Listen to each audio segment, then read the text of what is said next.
É uma arma de guerra. E quando eu falo guerra, é guerra mesmo, né? Só que é guerra de quinta geração.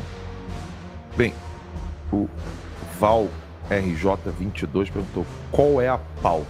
Então, segura essa, Val, mas segura bonito, né? Essa daqui é a informação que você vai precisar enviar para todos os seus amigos. Coloca na tela, Pedro, por favor.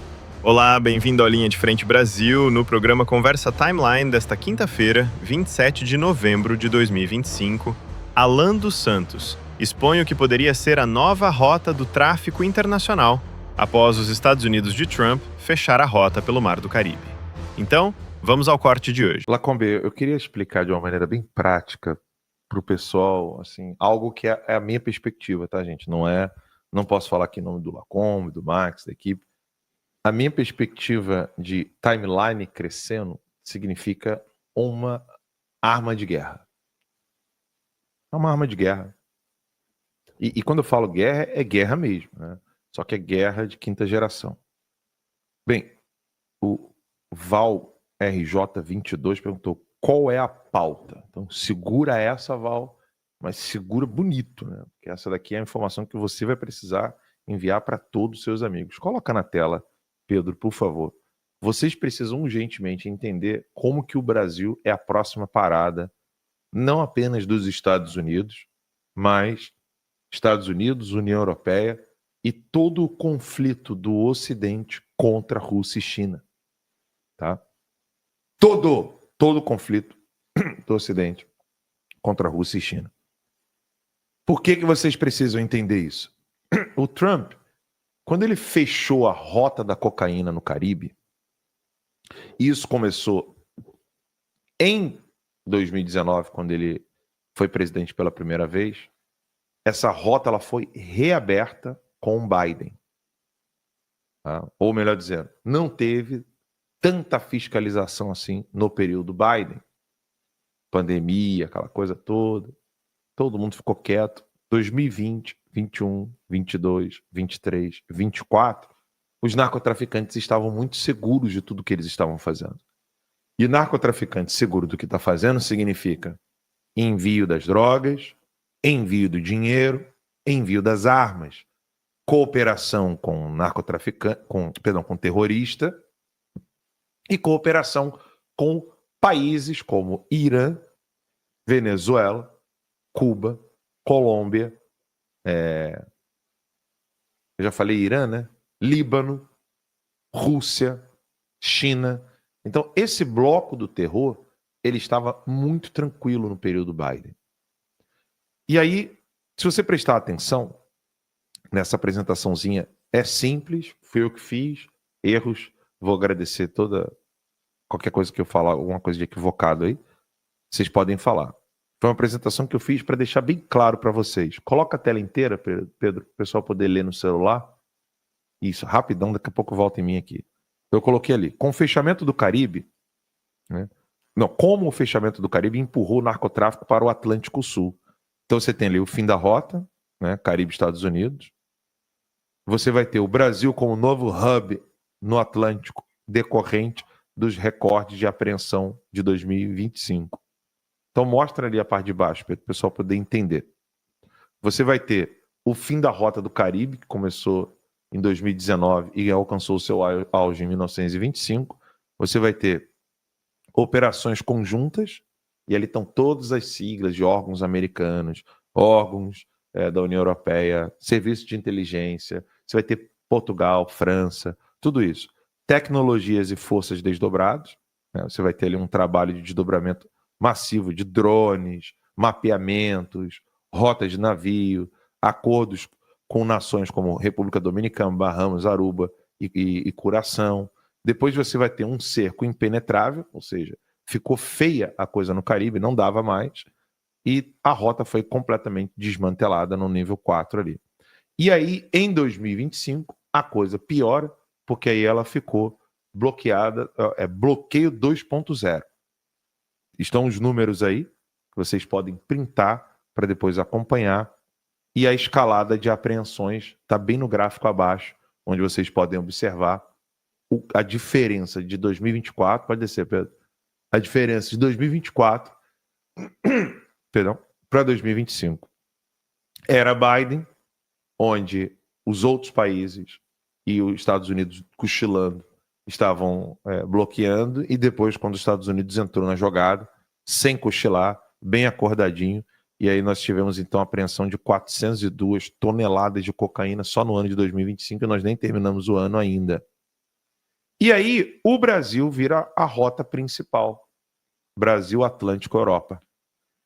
O Brasil virando rota principal, porque a rota do Maduro foi fechada, é o que você mais precisa entender por que Bolsonaro é importante, por que uma mídia livre no exterior, em exílio, é importante.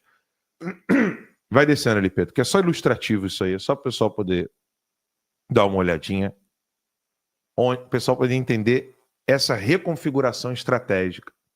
Então, ali no primeiro ponto, Brasil, uma reconfiguração estratégica, expansão sofisticada de operações do PCC, Comando Vermelho, e células ligadas ao Hezbollah e Farc dissidentes.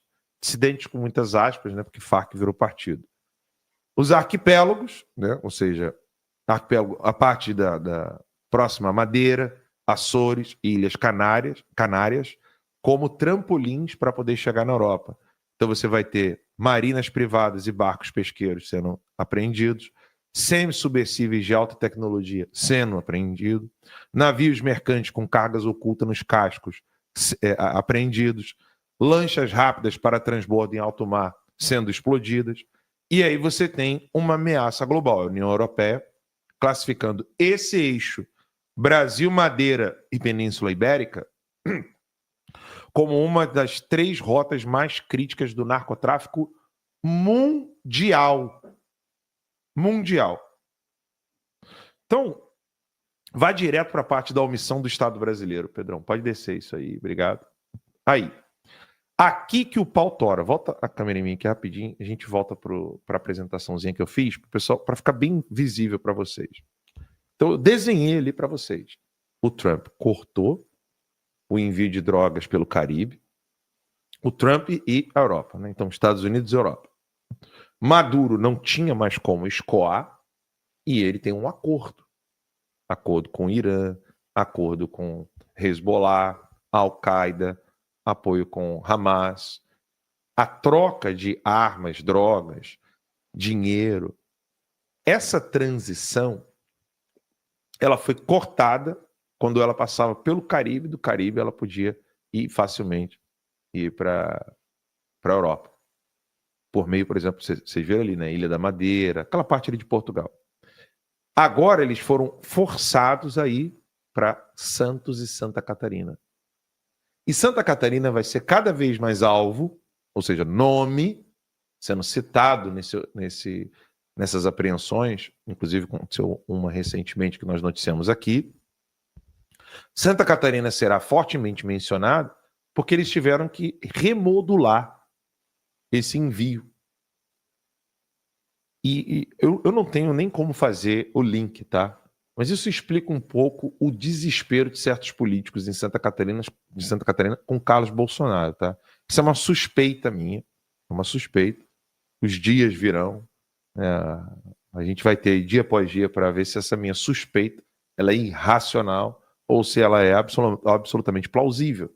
Mas essa é a minha suspeita. Eu sou inclinado a entender que certos políticos, eu não estou nem falando da Ana Camparrolo, estou falando dos caras do Centrão, Kassab, essa turminha toda, perdão, de não querer Carlos Bolsonaro em Santa Catarina. Há um motivo maior por trás que eu suspeito que seja isso que eu estou mostrando para vocês aqui.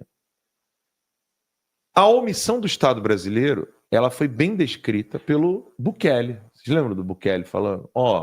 Não tem essa do narcotráfico operar e o Estado falar assim, puxa, coitadinho de eu, né? Coitadinho de mim, né? Não consigo, eu, donzela do Estado, não consigo conter o vilão do narcotráfico. Não existe isso. Olha o que eles estão fazendo com o general Heleno, que não é criminoso.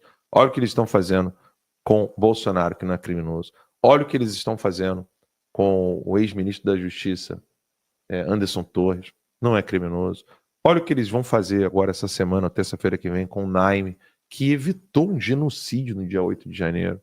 Olha o que eles estão fazendo com Débora dos Santos, com todas as vítimas do 8 de janeiro, com as pessoas que estão no exílio, usando Guilherme Amado para debochar do casamento do Paulo Figueiredo, cara. Um negócio horroroso, desumano, né? O Paulo tentando fazer com que o pai consiga passaporte para vir ao casamento do filho e o Guilherme Amado zombar disso e pegar a petição e expor o convite de casamento como uma coisa zombando, né? Que o Paulo Figueiredo receba aí essa menção aqui como uma forma de protesto, carinho e amor que eu tenho por ele. É um absurdo, Paulo, você está passando por isso, você não merece, pelo contrário, né? Ainda mais num dia de ação de graça, o Brasil te deve um muito obrigado por tudo que você tem feito.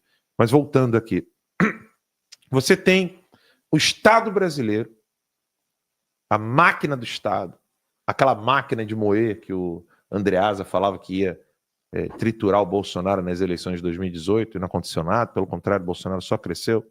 Essa mesma máquina do Estado, ela não é usada pelo narcotráfico e há nomes, há termos, há categorias para essa omissão. Então coloca na tela de novo, Pedro, por favor, para o pessoal poder entender.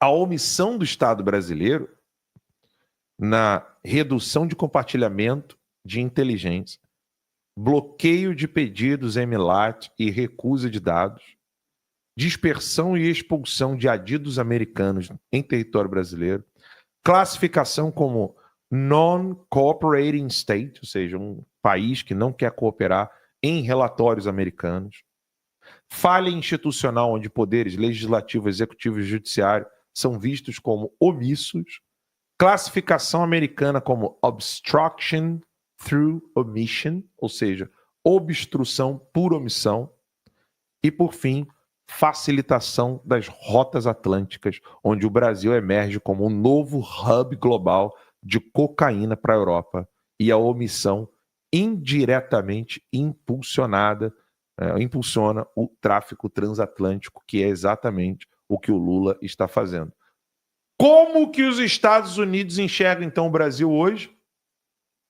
O Brasil hoje, ele é alvo. Vou repetir para vocês. O Brasil virou alvo, porque o Brasil é hoje uma cadeia logística de narcotráfico. E aí a situação piora quando você tem os riscos reais que os Estados Unidos precisam começar a agir, que é a próxima parte ali de riscos reais, Magnitsky, seção 301 e sanções. Que é aqui que a imprensa brasileira não vai contar para você que tem muito mais lei Magnitsky para vir. A seção 301 ainda vai expor relações de narcotráfico, fintech, mercado financeiro, políticos do centrão, políticos de esquerda, judiciário brasileiro. Tudo isso só vai mostrar como que o Brasil é hoje enquadrado em um narco-estado, levando a uma exposição internacional iminente. Aí pode voltar aqui, Pedrão, só para o pessoal poder entender uma coisa. É uma questão de tempo para o Brasil estar literalmente idêntico à situação de Maduro. Aí eu pergunto, né, para você em casa, quero que você comente aqui, pergunto para o Max, para o Lacombe, o Maduro foi reconhecido como presidente nas últimas eleições? Pelo PT foi. Pelo PT foi. Pela comunidade internacional? Não. Parte. Países decentes não reconheceram. Se o Brasil caminhar nessa direção, e ele está caminhando, a gente sabe que ele não está só caminhando, o Brasil está indo igual o Usain Bolt, correndo para essa direção de ocupar o lugar de Maduro, para ser o novo hub de narcotráfico, já corrompendo o alto comando das Forças Armadas, já está completamente corrompido. O judiciário, que está completamente corrompido. O legislativo, que está sobrevivendo sob o aparelho respiratório. Vocês acham que a comunidade internacional vai reconhecer eleições no Brasil nessas condições de novo hub de narcotráfico, prendendo o opositor e não permitindo que o opositor se candidate? Isso é uma obviedade. Obviedade que Tarcísio não vê, Zema não vê, Caiado não vê, Sóstenes não vê. Quem mais? Jorginho Melo, Santa Catarina, não vê. Obviedade que... qual é o nome do canalha, dono do pé? Valdemar. Esses caras não veem essa obviedade. Que eu juro de pé junto que não tem ninguém aqui na audiência que não viu isso. Se não sabia, ficou sabendo aqui agora, eu quero que você me diga. Alan, isso faz sentido mesmo. Eu quero que você me diga. Não, Alan, isso aí você está fazendo malabarismo. Isso é xadrez 4D. Eu quero que você me critique aqui. Se você falar, não, Alan, você está viajando. Porque é isso que exige a existência de mídia livre no exterior e políticos ferrenhos no exterior, como Eduardo Bolsonaro, e políticos ferrenhos no Brasil, junto com o povo, dizendo Bolsonaro livre já. E não arredar o pé, não falar de eleição, não falar de candidatura, não aceitar nenhum candidato, lutar pela liberdade de Bolsonaro e de todas as vítimas do Alexandre de Moraes, para mostrar para o mundo que não tem mais república no Brasil. Que o Brasil ele só pode ser reconhecido como ele é hoje. O novo hub de narcotráfico global. Ponto final. Obrigado por ter ficado até o final do vídeo. Não esqueça de se inscrever no canal, curtir, dar o like, comentar e compartilhar nas suas redes sociais. Ajude-nos a crescer ainda mais no YouTube. Nos vemos no próximo vídeo.